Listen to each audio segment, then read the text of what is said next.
April 1942. 76,000 American and Filipino soldiers have just surrendered, the largest surrender in U.S. military history. They're told, walk to the camp. It'll take a few days. Not everyone is going to make it. Anyone who falls behind, anyone who collapses, gets shot on the spot, run through with a bayonet, or simply driven over by a truck, right in front of everyone else as a warning. Don't stop. Don't help the man beside you. Keep walking. By the time it's over, somewhere between 5,000 and 10,000 people are dead, and for nearly 40 years, America barely talked about what actually happened out there. Because this wasn't a victory. It was the most humiliating defeat in U.S. military history, and for a long time, silence felt easier than the truth. This is a story about what strength looks like when there's nothing left to win, only the will to survive one more mile. December 1941. Just hours after Pearl Harbor, Japanese aircraft hit the Philippines too, American territory at the time. American and Filipino forces under General Douglas MacArthur are counting on reinforcements and supplies. Washington makes a call. Resources need to go to Europe first.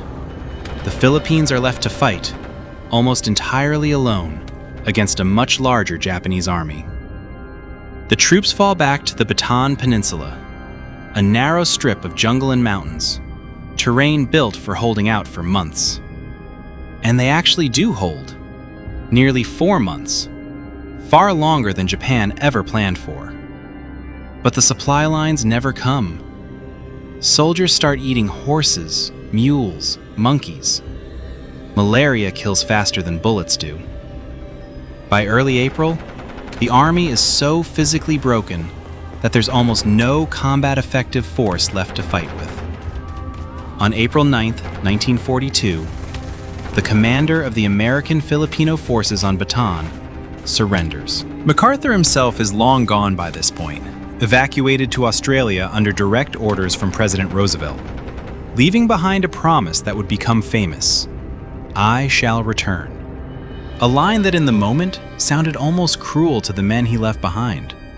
76,000 people, roughly 12,000 Americans and 64,000 Filipinos, lay down their weapons.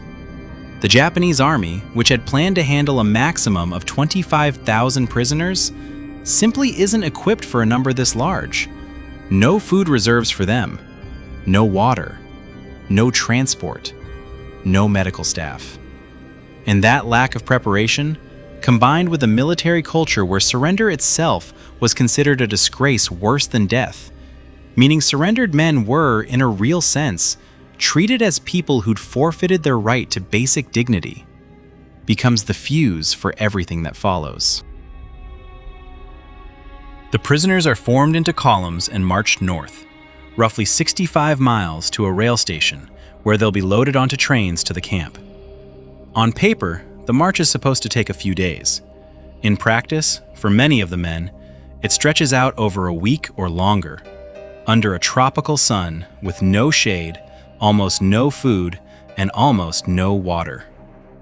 Men who are already wrecked from 4 months of starvation warfare, malaria, and dysentery are now expected to cover 20+ miles a day, often without a single sip of water. Even as the road passes wells and streams the whole way, the prisoners simply aren't allowed near them. The rule is simple, and it's absolute. Fall behind, and you're finished. The Japanese guards, many of them exhausted and embittered themselves after 4 brutal months of fighting for Bataan, deal with anyone who drops with a bayonet, a rifle butt, or sometimes just a truck deliberately steered to run the body over, right in front of the entire column. This isn't a handful of guards losing control. It's an unspoken system of terror. If one fallen man dies slowly, publicly, painfully, everyone else walks faster.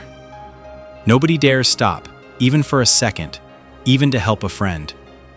Survivors would later describe details that never left them. What became known as sun treatment, prisoners forced to sit for hours in direct tropical heat with no water, supposedly for some minor act of disobedience.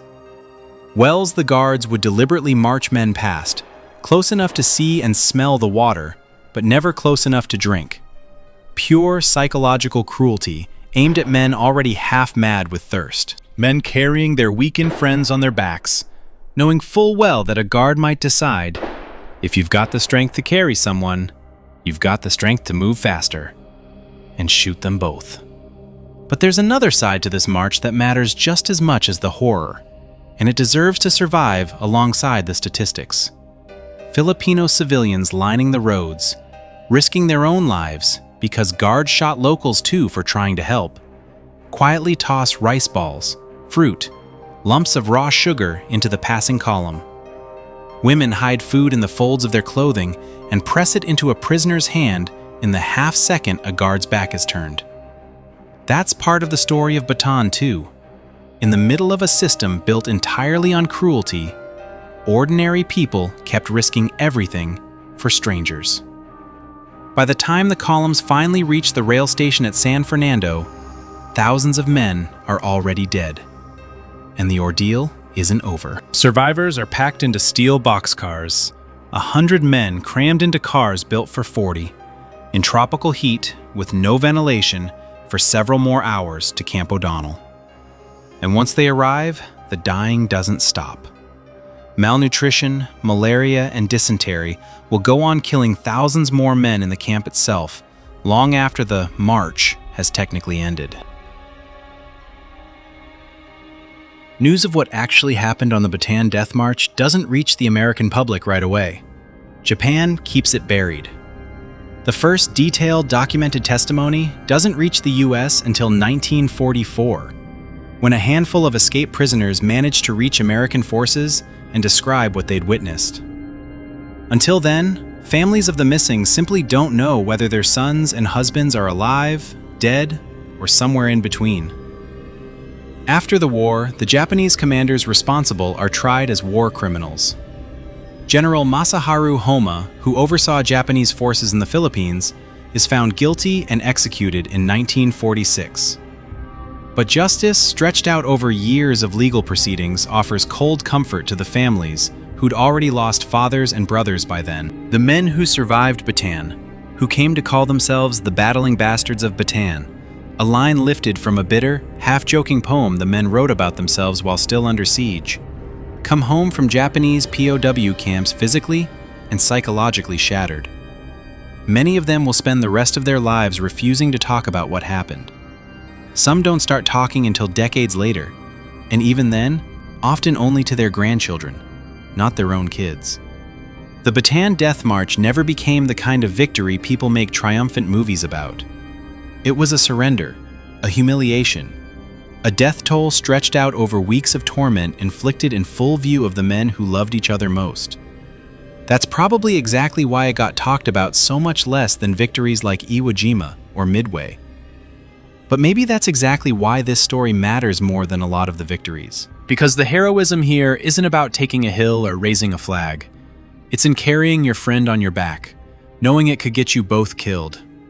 It's in slipping a stranger a rice ball, knowing it could cost you your life. It's in simply surviving one more mile. And then, 50 years later, finally telling your grandchildren, because somebody had to remember.